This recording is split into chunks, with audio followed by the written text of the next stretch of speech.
நம்முடைய மாணவ செல்வங்களுக்கும் நம்முடைய வாழ்த்துக்களை தெரிவித்துக் கொள்கிறோம்.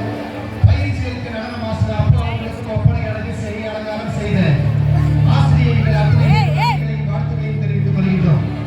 அடுத்ததாக சுதந்திரத்தை பற்றி உரையாற்றுவதற்கு ஆங்கிலத்தில் உரையாற்ற நம்முடைய 6ஆம் வகுப்பினை சார்ந்த மாணவி